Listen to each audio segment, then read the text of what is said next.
Hello, I'm Deacon Matthew Hawkins of the Parish of the Holy Spirit of Lawrence County. And today we have a reflection from the book of Job, which was written by St. Gregory the Great. And in it, St. Gregory tells us what it means to live a spiritual life, actually imitating many of the attributes of Job in terms of his simplicity, in terms of his willingness to walk a single path toward God. And in this reflection, St. Gregory discusses how the Apostle Paul warned his disciples, I want you to be wise in what is good, but guileless in evil. He also examines what Jesus meant in saying, and Paul also saying, do not be like boys in your thinking, but be like infants in evil. And he also explores the meaning of the phrase, a blameless and upright man is one who fears God and turns away from evil.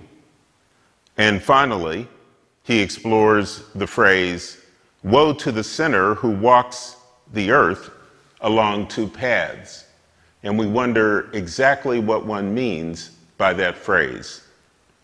So let's explore the life of spirituality based on the book of Job and the reflections of St. Gregory the Great. Some men are so guileless that they do not recognize what righteousness is. But the more they forsake the innocence of true simplicity, the more they fail to rise to moral rectitude. For in not knowing how to guide their actions by right living, they are too simple to remain innocent. Hence, Paul warns his disciples, saying, I want you to be wise in what is good, but guileless in evil. And again, do not be like boys in your thinking, but be like infants in evil.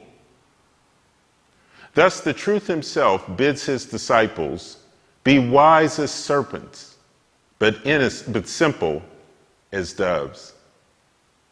In this command, he has deliberately joined the two ideas together. The serpent's cunning complements the dove's simplicity, and the dove's simplicity moderates the serpent's cunning. This is why the Holy Spirit reveals his presence to men not only as a dove, but also as a fire. For the dove symbolizes simplicity, and the fire, intense dedication. Thus, the dove and the fire taken together have a special significance. Whoever is filled with the Spirit becomes so dedicated to his gentle simplicity that he is also aflame with the zeal of righteousness against the faults of sinners. A blameless and upright man is one who fears God and turns away from evil. Whoever seeks our eternal country surely lives a blameless and upright life. He is blameless in his deeds, upright in his faith, blameless in the good actions he performs here on earth, and upright in the lofty ideals he perceives deep within himself. Now there are some who are not simple in this good action, for they seek not an inner reward, but outward approval. Thus the wise man rightly says, woe to the sinner who walks the earth along two paths. The sinner indeed walks the face of the earth in two directions. Externally, his actions seem to be holy, but inwardly, his thoughts are worldly. This is well said, then. He fears God and turns away from evil, because the holy church of the elect sets out along the path of simplicity and righteousness in fear, but it finishes in love. For it is the church's task to turn completely away from evil, and once she has begun by love of God, she rejects sin.